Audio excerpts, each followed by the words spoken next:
안녕하세요, 여러분. 저는 경기도 하남시에 거주하고 있는 38살 평범한 직장 다니는 여자랍니다. 곧 2년 뒤에 마흔을 앞두고 있는 터라 이런 사연을 보내는 곳이 있다고 해도 용기가 나지 않았는데요. 친구와 이야기하다 저의 시댁 이야기를 한번 보내보면 네가 좀 마음이 편해지지 않겠냐 하길래 용기 내서 한 글자씩 써내려가 봅니다. 10월의 시작과 함께 요즘 건강이 많이 안 좋아지는 분들이 많다고 해요. 특히 날씨가 온도 변화가 커서 그런 것 같은데요. 저는 다른 잔병치레는 없는데 환절기가 시작되면 저는 하루하루가 고통스러운 나날들의 연속이랍니다. 여러분들은 비염 혹시 알아본 적 있으신가요? 저는 만성비염 환자로 환절기 봄만 되면 꽃가루 때문에 눈이나 코가 마비될 정도로 심각해지는 사람입니다. 이런 제가 또 하나의 문제가 있는데 바로 저는 털 알레르기가 있는 사람이라 너무 강아지, 고양이가 예뻐도 키우지 못하기 때문에 늘 그게 참 안타까웠습니다.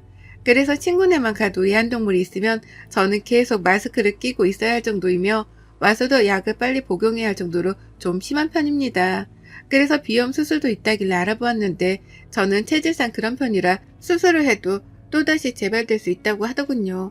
그래서 지금은 딱 이 시기에 약은 꾸준히 복용하는 중이고 이런 예민한 체질 덕분에 저는 친구도 남자친구와도 온전한 관계를 유지하기가 어려웠습니다.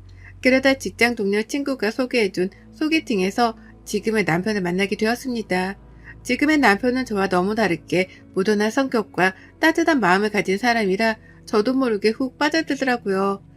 저는 이런 시기만 되면 예민해져 누군가가 조금만 짜증나게 해도 제 표정이 확 굳어져 사실 이런 저도 제가 가끔 싫을 때가 있는데 남편은 늘 무던하며 온화한 마음이 옆에서도 느껴질 정도였다니까요. 그렇게 몇 번 저희는 데이트를 했고 그 데이트 안에서 서로에게 호감이 있다는 걸 알았습니다. 그 호감으로 저희는 3개월 만에 연애를 시작했어요. 썸만 3개월을 탄 거죠. 서로 다 알고 나서 사귀다 보니 저희는 싸울 일이 없었어요. 그저 연애가 꽃게만 같았죠. 남자친구도 저의 예민한 성격을 다 알고 있었기에 제가 힘들어하는 계절에는 더 세심하게 챙겨주곤 했어요. 둘 다 나이가 있는지라 가족들은 빨리 결혼하기를 바라셨고 결혼을 딱 정하니 일사천리로 빨리 진행되었습니다. 그 당시 남자친구는 오랫동안 자취를 하고 있었던 터라 남자친구네 집에서 신혼살림을 시작하기로 해 제가 혼수만 하고 들어가기로 했고요. 애물이나 애들은 다 생략하고 서로 커플링 하나씩만 주고받고 살기로 하고 정말 간소하게 결혼식만 올렸습니다. 늦은 나이에 결혼하는지라 결혼식도 할까 말까 고민했지만 양가에서는 당연히 결혼식을 해야 한다고 하셔서 가까운 지인, 친척들만 초대해 식을 올렸습니다. 예민한 탓에 집안에 공기청정기를 꼭 켜둬야 하고 저는 이불도 알레르기가 덜한 침구를 써야 할 정도라 남자친구에게 이런 것들을 미리 결혼하기 전 다 이야기한 후 함께 살기로 했습니다. 그 후 신혼여행을 다녀와 시댁으로 인사 가던 날 저는 시댁에 들어가고 나서 흠칫하며 놀랐는데요. 바로 시댁에 강아지와 고양이 2마리가 있지 뭐예요. 남자친구한테 이런 이야기는 못 들어서 조그만 소리로 물어보니 자기도 처음 한다고 그러더군요. 어머님은 동물을 굉장히 좋아하시는데 지금까지 일하느라 키우기가 어려웠다고 하면서 고양이들은 잠시 임보를 맡아서 하는 중이고 강아지는 친구가 여행 간다고 며칠 맡겨둔 거라고 하시더라고요. 저는 정말 어떻게 해야 할지 몰랐지만 어머님이 알고 하신 것도 아니니 약을 먹고 나서 밥을 먹는데도 자꾸만 재채기가 나오고 콧물이 훌쩍거려 미치겠는 거예요. 그러니 어머님이 저에게 어디 아프냐고 물어보셔서 남편이 알레르기가 굉장히 심해서 비염부터 동물 알레르기까지 있다. 그래서 약 먹었는데도 아무래도 동물이 집에 있다 보니 그러는 것 같다. 우리 빨리 먹고 일어나야 할 것 같다고 말하니 어머님이 정말 많이 서운해 하시더라고요. 우선 고양이와 강아지들을 분리해서 방에 두신 후 거실에서 과일을 깎아 먹는데도 재채기가 계속 나는 거예요.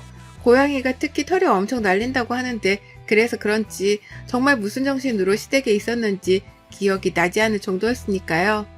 그렇게 처음 시댁 인사를 마치고 오니 괜스레 어머님께 죄송한 생각이 들더라고요. 그래서 처음으로 결혼하고 나서 전화를 드렸어요. 어머님 저예요. 그때 뵈러 갔는데 제대로 말도 못해서 죄송해서 연락드렸어요. 네가 그렇게 알레르기가 심한 줄 몰랐구나. 많이 심한 거니? 아, 네. 제가 조금 털이나 계절이 많이 민감한 편이라 약을 꾸준히 먹는데도 잘 낫질 않네요. 그래 알았다. 괜찮으니 다음에 보자. 하고 전화를 끊었습니다. 저는 처음에는 이 통화에서 어머님이 그래도 나를 이해해 주시는구나. 다행이다라는 생각이 강했거든요. 동물을 너무 좋아하시는 어머님이라 내심 서운해 하시는 것 같았지만 사실 어쩔 수 없는 일이잖아요. 그렇게 잊고 살던 어느 날 남편이 엄마가 끝나고 집에서 식사하자고 시댁으로 오라고 했다고 하길래 부랴부랴 퇴근하고 시댁으로 건너갔어요. 건너갔는데 웬걸 고양이 한 마리가 딱 있더라고요. 어머님이 이제 일도 그만두고 해서 한 마리 키워볼까 한다고 너희가 자주 오는 것도 아니고 고양이 한 마리는 괜찮지 않냐면서 평생 꾸미셨다고 하시더라고요. 강아지를 너무 키우고 싶으셨는데 강아지는 외로움을 많이 타서 보다가 이 고양이한테 눈길이 너무 가서 그냥 올 수가 없었다고요. 물론 어머님의 생각이고 어머님이 키우시는 거니까 저야 상관은 없겠지만 앞으로 시댁에 자주 못 가겠다 라는 생각은 들긴 했어요. 솔직히 그냥 다들 잘 됐다면서 축하하는 분위기로 식사를 끝내고 후다닥 자리를 일어나려는데 어머님이 이제 우리 냥이도 자주 봐야 하니 너도 그런 예민한 체질을 좀 고쳐야 하지 않겠냐고 말씀하시더라고요. 저도 제가 체질을 고치고 싶어도 사실 그게 쉬운 게 아니잖아요. 그냥 알겠다고 하고 집으로 돌아가는 내내 괜스레 서급해주대요. 남편은 나중에 따로 엄마한테 얘기할 테니 너무 서운해하지 말라고 다독였지만 저는 사실 그게 잘 안 되긴 했어요. 그 뒤로도 종종 시댁에 가면 어머님은 제가 알레르기가 있는 걸 알면서도 밥을 먹을 때도 계속 옆에 고양이를 안고 드시는 거예요. 남편이 밥 먹을 때는 조금 다른 곳에 두라고 해도 왜 자기 자식한테 그러냐면서 오히려 화를 내시니까 할 말이 없었습니다. 저희 보고는 그럴 거면 출입도 하지 말라는데 참 남편도 이번에는 화나서 안 온다고 하고 가자고 하고 나왔습니다. 괜히 저 때문에 그런가 싶어서 마음이 좋지 않아 그 주 주말에 정말 내키진 않았지만 고양이 간식도 사가지고 시댁으로 방문했어요. 어머님은 내심 기뻐하시더라고요. 그렇게 시댁에 가서 소파에 앉아있는데 원래 고양이들은 사람들 보면 피하고 도망가는 동물이라고 알고 있었는데요. 근데 갑자기 고양이가 제 무릎에 쏙 앉더라고요. 저는 너무 놀라서 소리를 지르면서 확 일어나면서 고양이가 제 손에 세게 맞았나 봐요. 저는 진짜 모르고 했던 일이어서 어떡하냐고 너무 놀라서 했다고 하는데 어머님이 오시더니 정말 제 팔을 세게 때리시는 거예요. 찰싹 하는 소리가 날 정도로요. 순간 거기에 있는 모든 사람들이 다 정적이 흐를 정도였으니까요. 봐봐, 너도 이러니까 아프지? 우리 냥이가 너 때문에 얼마나 아팠겠어.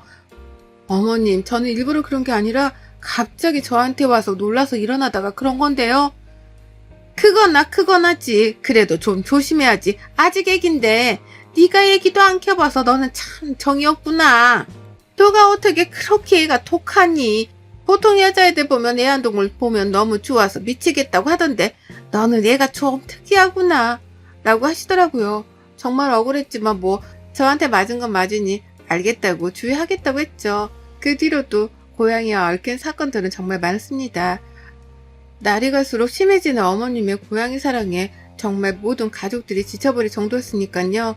시장에 갈 때도 데리고 다니시고 고양이들은 원래 밖에도 무서워하고 산책도 잘 안 시키는 걸로 알고 있는데 어머님은 어디 갈 때마다 가방에 넣어서 데리고 다니시더라고요. 심지어 명절에는 산소 갈 때도 데리고 오셨어요. 혼자 있으면 외로워한다고요. 저는 점점 알레르기가 심해져 약 복용량도 늘리면서까지 어머님을 이해하려고 했거든요. 근데 어머님은 저를 전혀 생각하지 않으시더라고요. 그러다 정말 제가 시댁에 어머님에게 정이 떨어지는 날이 바로 지금 사연을 보내게 된 이유입니다.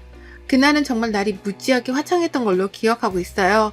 오랜만에 휴일이라 집에서 쉬고 있고 남편은 회사가 바빠 출근을 해서 혼자 뒹굴뒹굴 집에서 TV도 보고 잠도 늦게까지 자고 맛있는 점심도 해먹고 그러고 있는데요. 갑자기 어머님의 호출 전화가 울리더군요. 네 어머님, 너 지금 집에 좀 잠깐 와야겠다. 왜요? 잠깐 할 말이 있으니 빨리 건너와라.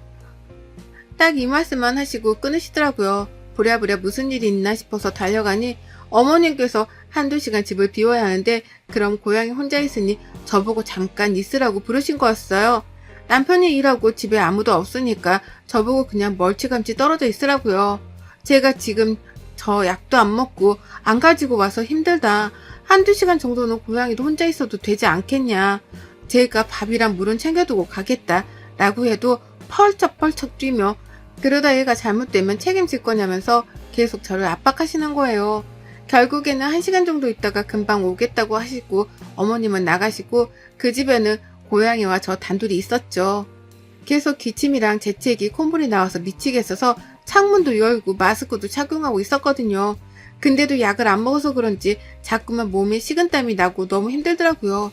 안 되겠다. 잠깐 바람이라도 쐬야지 하고 문을 살짝 열고 나갔다가 한 2분도 안 돼서 들어와도 좀 살 것 같더라고요.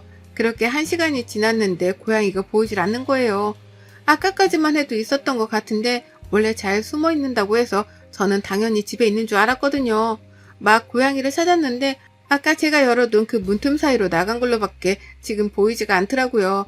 안 되겠다 싶어서 밖으로 막 찾아다니는데 없고 풀밭이나 멀리 못 갔을 것 같아서 주차장도 뒤지는데도 없고 그렇게 터덜터덜 집으로 돌아오는데 어머님이 돌아오셨더라고요.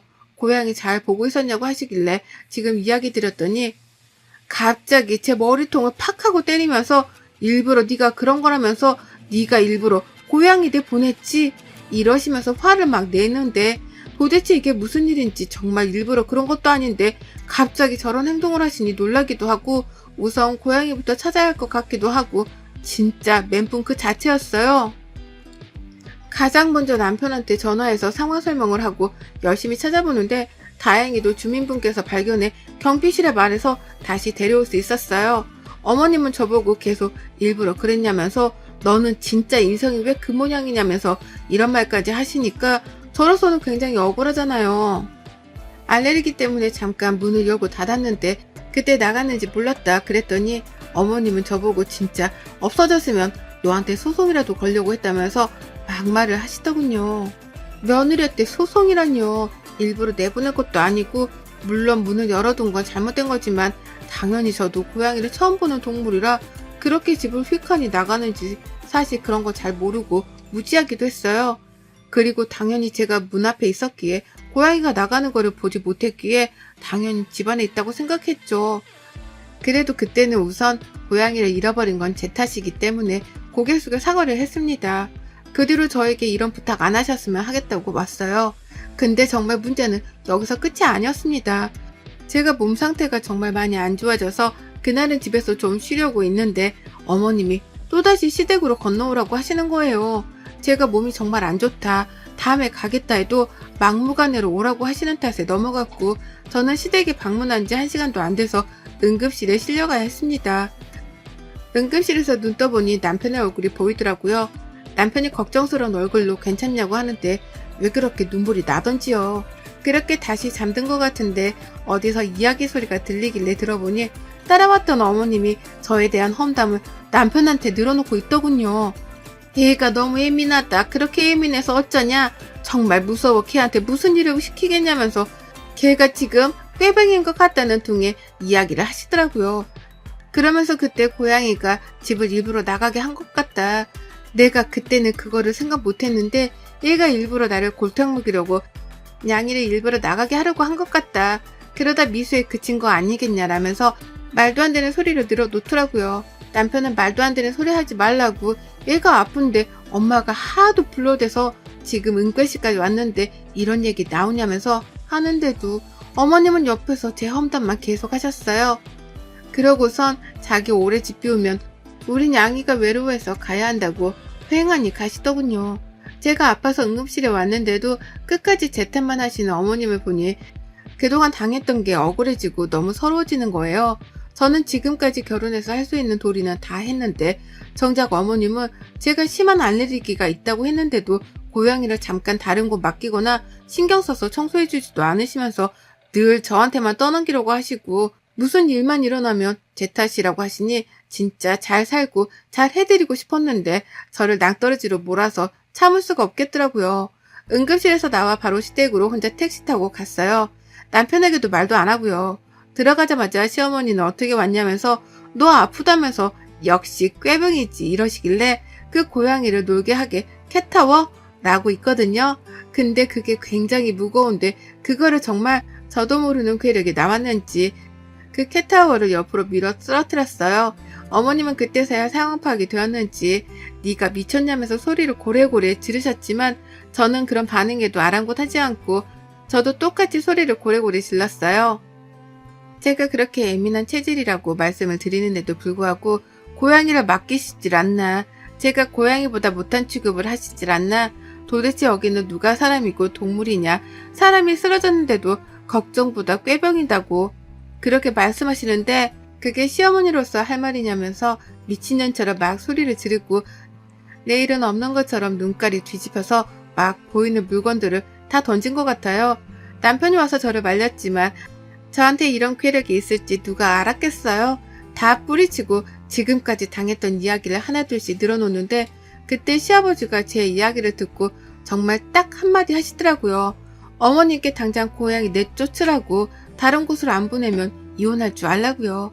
아버님은 일 때문에 바빠서 지방에 가 계시는데 그때도 저는 안 계신 줄 알고 올라왔는데 제가 난리를 치니 아마 엄청 놀라셨겠죠. 어머님은 어떻게 정들었는데 보내냐고 하고 아버님은 당장 보내라고 그나마 시간을 줄 테니까 잘 생각해서 잘 키워줄 사람 보내라고요.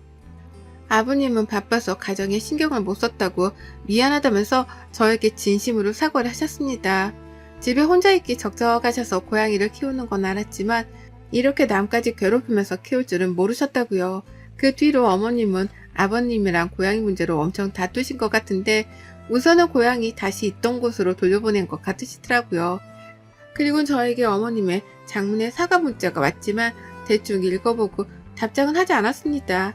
고양이 때문에 벌어진 일이기는 하지만 그동안 어머니께 쌓였던 게 너무 많은지라 저도 감정적이었기는 합니다.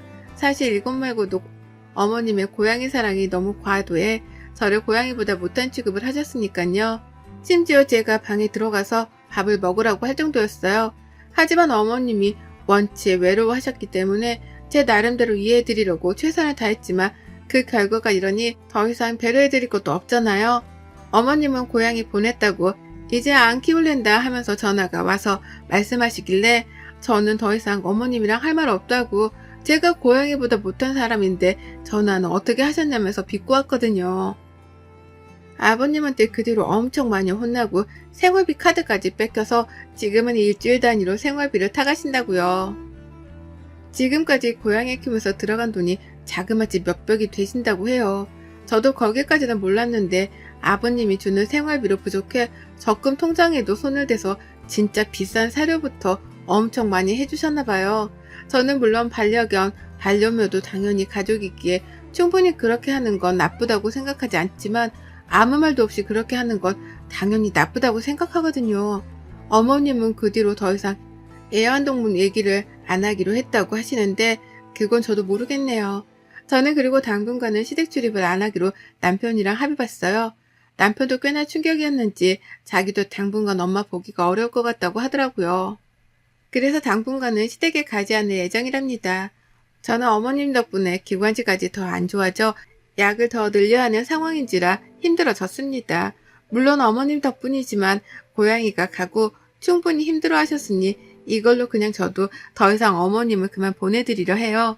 그 뒤로도 전화가 왔지만 안 받을 때도 많고요. 남편도 자기 엄마 전화 안 받고 있는 상태랍니다. 어머님은 정말 가족에서 자기는 늘 혼자 산다라고 했지만 정말 혼자가 되었다고 생각이 될 정도로 가족들이 다 어머님의 성격에 질린 상태라고 하네요. 심지어 자기 자식들부터 남편까지 그러는 거 보면 말 다 했잖아요. 이제 결혼해서도 싫으면 싫다, 좋으면 좋다, 자기 목소리를 내는 건 정말 중요하다는 생각이 드네요. 끝까지 이야기를 들어주신 여러분들께 감사드리며 여러분들은 저 같은 에피소드가 없기를 바랍니다.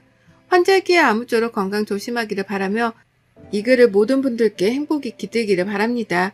우리 며느리들 화이팅해요. 여러분의 생각은 댓글로 남겨주세요.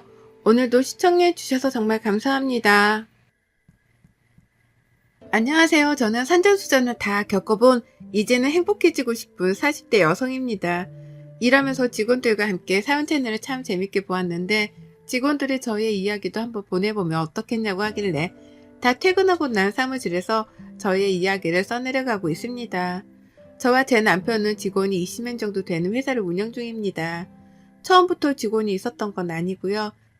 저와 제 남편 그리고 제 동생 이렇게 셋만 있었던 사무실에서 노력해 이제는 직원 20명을 벌어먹여 살릴 정도로 커졌는데요. 더 노력해야 하긴 하겠지만 저희는 지금 이것만으로도 충분히 행복하다 생각하며 살고 있습니다. 누가 보면 지금 되게 행복해 보이는데 무슨 고민이 있을까 의아해하실 텐데요. 제 이야기는 지금부터 시작입니다. 저는 평범한 회계 사무실에 다니던 오래된 직원이었습니다. 남편은 IT 계열 회사 쪽에 근무한 직원이었고요. 제 동생은 남편 회사에서 함께 근무한 직원으로 저에게 한 번은 언니 우리 회사에 좋은 과장님 있는데 한번 소개받아 볼래? 과장님이 언니 사진 보고 너무 마음에 든다고 하길래 라고 하였습니다. 저는 동갑이나 한두 살 위로밖에 남자친구가 없었던지라 그때 남편은 저와 무려 5살이나 차이가 나서 사실 조금 망설여지기도 했습니다. 또 동생이 해주는 소개팅이라 왠지 좀 부담되기도 했습니다. 하도 동생이 그 과장님 추천을 하는 바람에 그래 한번 주말에 만나보기나 해야겠다 싶어서 만난 처음 소개팅 자리 사실 별 생각 없이 나왔는데 처음 본 남편의 모습은 영락없이 회사의 과장님 느낌이 났네요. 근데 갑자기 주머니에서 꼬깃꼬깃 꺼낸 종이에 오늘의 데이트 일정을 짜온 걸 저에게 내미셨어요. 그러면서 한다는 말이 오늘 유영씨가 어떤 곳을 좋아할지 몰라 유진씨한테 열심히 물어서 짜오기는 했는데 마음에 드셨으면 좋겠습니다. 라며 정말 밝은 미소를 지으면서 건네는 그 쪽지에는 정말 제가 좋아하는 음식부터 시작해 제가 걷는 걸 참 좋아했는데 그 걷기 코스까지 다 적어 오셨습니다. 소개팅을 많이 해본 건 아니었지만 그래도 이런 소개팅은 처음이라 시작부터 기분이 참 좋았습니다. 짜온 코스를 함께 즐기면서 지금의 저의 남편은 마음이 참 따뜻하고 저를 많이 웃게 해주는 사람이었습니다. 속으로는 이런 편안함 때문에 다들 연상을 만났나 싶을 정도로 제가 지금까지 만나왔던 사람들과는 굉장히 다른 이미지의 매력을 가지고 있었습니다. 그 뒤로 저희는 동생의 바람과 응원으로 연애를 시작했습니다. 그 연애는 예민했던 저에게 늘 긍정적인 모습을 만들어주는 정말 건강한 연애를 하기 시작했어요. 제가 서운할 것 같은 행동들은 늘 저에게 말을 해주는 남자친구의 모습에 결혼까지 결심하게 되었죠. 제가 남편과 결혼을 결심하고 남편의 프로포즈를 받아들였을 때 그때 남편이 엄청 펑펑 울면서 고맙다고 한 기억이 아직까지도 생생합니다. 결혼하고 나니 전 그때 남편이 왜 자기보다 더 다른 사람을 챙기는 사람이 되었는지 알 것 같았어요. 남편네 집, 저희 시댁은 아버님, 어머님, 형, 남편, 남동생까지 총 5식구라고 합니다. 저희가 결혼할 때에는 벌써 몇 년 전에 형은 결혼을 한 상태였고 남편 동생이죠. 서방님은 대학교 졸업하자마자 해외에 나가산 지 굉장히 오래되었다고 하더라고요. 그래서 저희 결혼식 때도 잠깐 왔다가 인사하고 며칠 있다가 다시 가봐야 한다고 했어요. 시댁은 말 그대로 가부장적인 마인드가 강한 분들이셨어요. 첫째 장남을 가장 최고로 생각하시기 때문에 결혼할 때 제가 처음 인사드리러 갔을 때도 굉장히 시큰둥하셨죠. 남자친구는 익숙한지 침묵 속에서 밥을 먹었던 기억이 나요. 남편은 결혼하기 전에 신혼집 얻을 때도 최대한 자기네 집에서 멀리 떨어져 살기를 바란다고 저에게 이야기한 적이 있었거든요. 웬만하면 그러고 싶다고 해서 저희는 신혼집도 일부러까지는 아니지만 시댁에서 멀리 떨어진 곳이었어요. 제가 살아왔던 세상 속에서는 부모님은 누구나 자식을 아낌없이 사랑하는 것이라고 전 알았지만 시댁은 달랐습니다. 나중에 알고 보았더니 서방님이 굉장히 무뚝뚝해서 저는 남편과도 또 아주버님과도 거리가 멀구나 생각했는데 서방님이 남편 결혼할 때 너무 좋아서 눈물이 나는데 울면 쪽팔려서 결혼식 내내 눈물을 참고 있었다고 남편이 이야기해 줬어요. 심지어 남편에게 축의금을 거의 500만 원이나 주고 다시 갔더라고요. 서방님도 시댁에서 거의 내놓으자식이라 남편이 일찍 취업하면서 서방님 해외에 나가서 자리 잡을 동안 생활비를 보내줬다고 해요. 그래서 굉장히 둘 사이가 각별한데 서방님이 어머님, 아버님이랑 별로 부딪히기 싫어서 정말 형 결혼식만 보고 다시 후다닥 돌아간 것 같았어요. 이 정도면 거의 시댁의 장남사랑은 말 안 해도 아시겠죠? 그 뒤로 저도 시댁과는 대면대면 했던 것 같습니다. 막 그렇다고 해서 도리를 안 한 건 아니었고요. 그냥 명절에는 꼬박꼬박 용돈 드리고 찾아뵙고 생신날 또한 선물이랑 가서 식사하고 그랬어요. 아주버님과 형님은 그때마다 자기네 집 자랑하느라 정신이 없었어요. 그럴 때마다 어머님 아버님은 우리 장남이 최고다. 우리 장남밖에 없다. 남편이 있는 자리에서도 늘 그런 말씀을 서슴지 않으셨죠. 그러다 남편이 맡고 있는 프로젝트에 큰 문제가 생겨서 소송을 당하게 되었어요.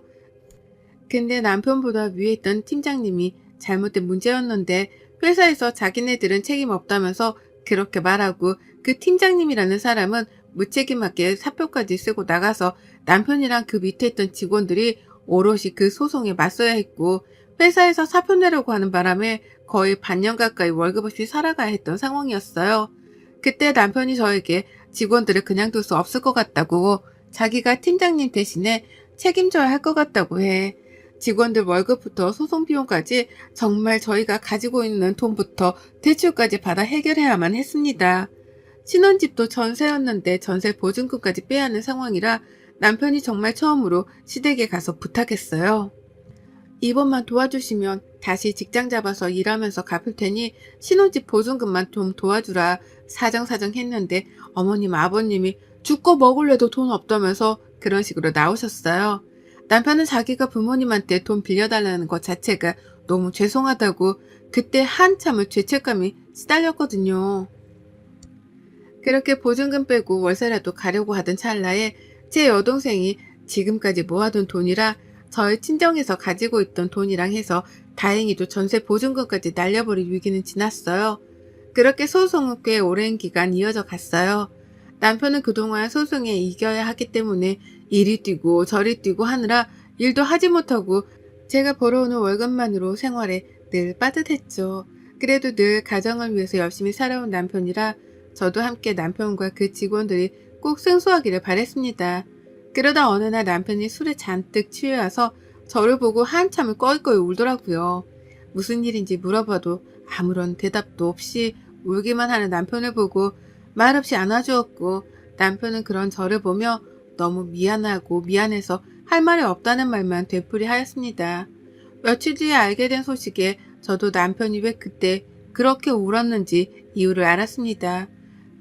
그 이유는 남편이 저희 집 전세보증금이 넘어가려던 찰나에 시댁에 도움을 요청했는데 돈이 없다고 못 빌려주신다고 하셨던 시부모님은 알고 보았더니 아주버님이랑 형님이 둘 다 성형외과 의사인데 정말 좋은 자리에 개원하고 싶어서 시댁에서 대출이랑 있는 돈까지 해서 다 탈탈 털어서 주셨더라고요. 그래서 남편에게 돈 없다고 이야기한 거고요. 솔직히 병원 있는데 더 좋은 자리 하고 싶다고 시부모님께 형님이랑 아주버님이 얘기한 거겠죠. 저도 그 사실을 알게 돼서는 더 이상 시부모님을 볼 자신이 없었습니다. 돈을 안 빌려줘서가 아니라 같은 자식인데 집까지 넘어가려고 해 부탁하러 온 자식에게 너는 부모를 돈으로밖에 안 보냐면서 정말 처음 한 부탁인데 엄청 뭐라고 하셨나 봐요. 근데 아주버님한테는 장남이 잘 돼야 한다면서 빌려주신 거겠죠. 남편이 정말 너무 불쌍했어요.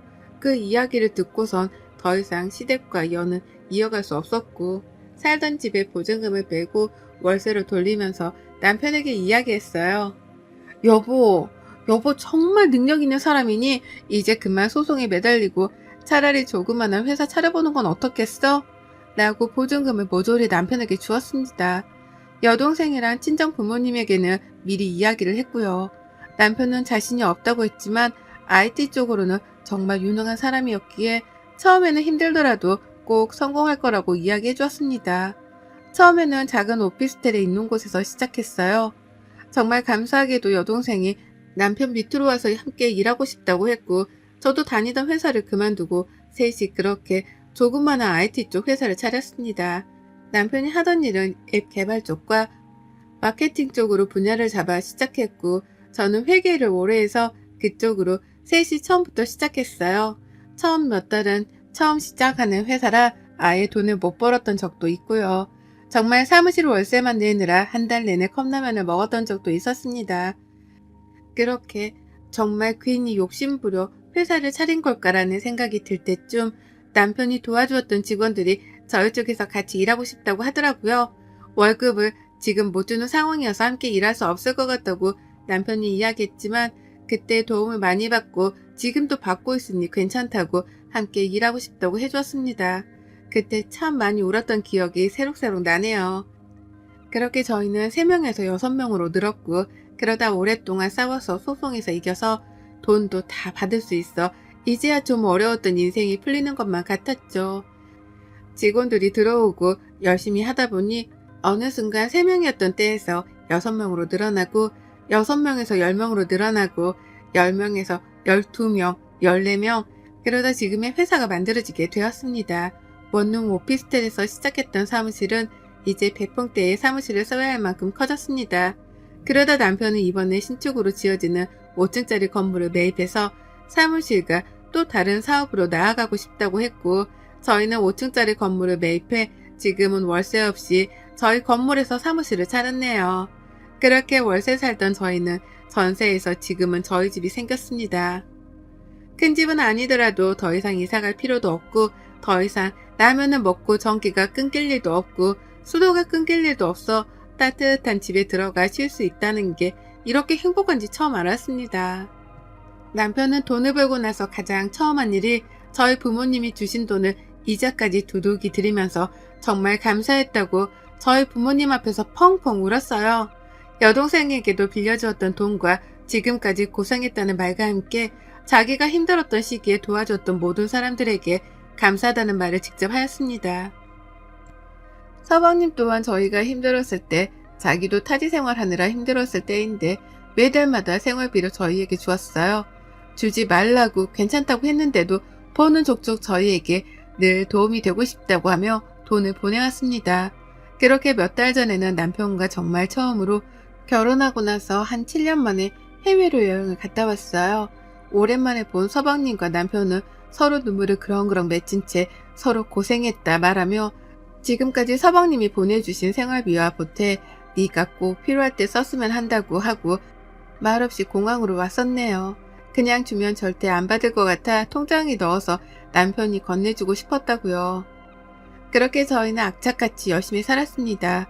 그날따라 왠지 꿈자리가 뒤숭숭했거든요. 근데 아니나 다를까 핸드폰에 시어머니 번호가 뜨더군요. 거의 5년 만에 전화를 하신 것 같았어요. 남편은 핸드폰 번호를 바꾸었으니 저한테 하신 것 같은데 받을까 말까 고민을 하다가 두 분 다 나이도 있는지라 혹시 몰라 전화를 받았습니다. 여보세요? 예미야, 나다. 네, 어머님 오랜만이에요. 잘 지내셨죠? 너희는 어떻게 전화도 한 통 안 할 수가 있니? 아들도 번호 바꿨던데 너희 뭐하고 사니? 네, 그냥 저희 잘 살았어요. 잘 지내시죠? 아픈 곳은 없으시고요? 아픈 곳이 왜 없니? 이곳저곳 아픈 곳 천지다. 네, 연락 못 드려 죄송해요. 아주버님이랑 형님은 잘 지내시죠? 걔네 말도 하지 말아라. 하면서 어머님이 말을 꺼내는데 아주버님이랑 형님이랑 무리하게 병원을 개원하고 나서 바로 코로나가 터지는 바람에 병원이 망했나 봐요. 주변에 성형외과도 많은데 둘 다 실력이 없던 건지 소문이 잘못 나고 코로나 때문에 손님이 더 끊겨서 폐업을 하고 지금 둘 다 페이닥터로 산다고요. 근데 거의 폐업 수준이라 마이너스로 지금 살고 계시나 봐요. 그 이야기를 듣는데 좀 통쾌했습니다. 그래서 안타깝다고 말하고 말을 아끼고 전화를 끊었어요. 남편에게 어머님께 전화 온 걸 이야기해야 하나 말아야 하나 싶었다가 굳이 말해서 좋을 건 없을 것 같아 그냥 말 안 하기로 마음 먹었습니다. 며칠 뒤 저희 사무실로 주소도 알려주지 않았는데 아주버님이 찾아온 거예요. 남편은 거래처에 가느라 자리를 비워 제가 대신 나갔습니다. 재수씨, 아니 이렇게 잘 살면서 어떻게 싹 입 닫고 사셨어요? 무슨 말씀이세요, 아주버님. 저희 정말 힘들게 살았고 이제 좀 잘 풀려서 지내는 것뿐이에요. 어떻게 알고 찾아오셨어요? 아니 그 새끼가 전화번호도 바꾸고 그러니 제가 찾아와 보니 여기 회사 차렸다고 그래서 왔더니 회사가 뭐 으리으리하네요. 나랑 와이프 지금 오피스텔 원룸 살아요, 재수씨. 네, 어머님께 들었어요. 근데 오신 용건이 있으신 거예요? 가족끼리 용건이 어딨어요. 그냥 온 거지 뭐. 근데 재수씨 얼굴 진짜 폈네요. 지금 업무 시간이고 그이는 거래처 가서 오늘 늦게 들어올 예정이라 번호 남겨주시면 그이 보고 전화 드리라고 할게요. 라고 하고 돌려보냈습니다. 남편에게 시어머니랑 형이 찾아온 이야기까지 하니 인상이 찌푸려지면서 다시 오면 그냥 돌려보내라고 하더라고요. 그러고 나서 며칠 뒤에 시어머니가 또 사무실로 찾아온 거예요. 너희가 이렇게 성공할 줄 몰랐다. 도대체 이게 몇 평이냐? 직원들은 몇 명이고? 말씀하시는데 뒤에 붙은 말이 저는 참 마음이 아팠습니다. 내가 둘째 잘 될 거라 알아봤어. 내가 걔 낳을 때 진짜 죽는 줄 알고 낳았는데 장명소에서 둘째가 나중에 태생할 거라고 했는데 정말 그 장명소 말이 딱 맞았네. 우리 아들이 이렇게 큰 회사 사장님이라니.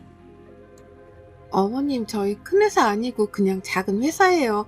그리고 저희 업무 시간인데 자꾸 찾아오시면 곤란하고요. 그이가 가족들 안 보고 싶어 하니 앞으로는 그이랑 이야기하고 오셨으면 좋겠어요. 내가 내 아들 보겠다는데 네가 무슨 상관이냐. 작은 애 올 때까지 기다릴 테니 그런 줄 알아라. 몇 시간이 돼도 꼼짝을 안 하셔서 결국 남편에게 전화를 했고 더 이상 피할 수 없었던 남편은 모시고 나오라고 해 셋이 카페에서 만났습니다. 왜 오셨어요? 너 엄마한테 어떻게 전화 한 번 안 하냐? 아들놈의 새끼 키워봤자 소용이 없어.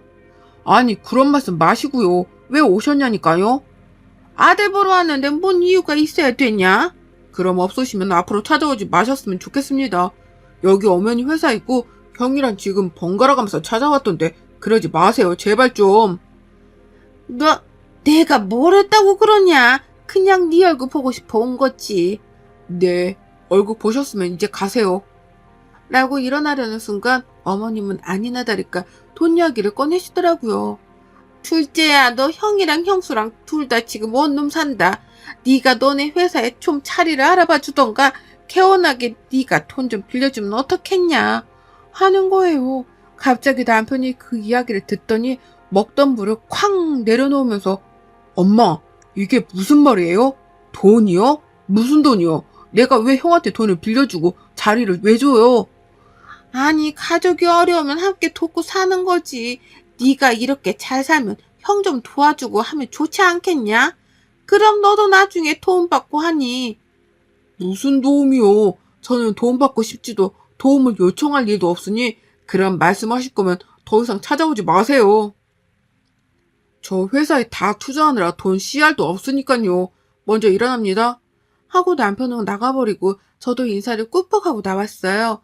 오랜만에 만난 아들 앞에서 또 자기 첫째 아들 돈 빌려달라고 하는 어머님을 보니 그동안 잊고 살았던 감정들이 떠올랐습니다.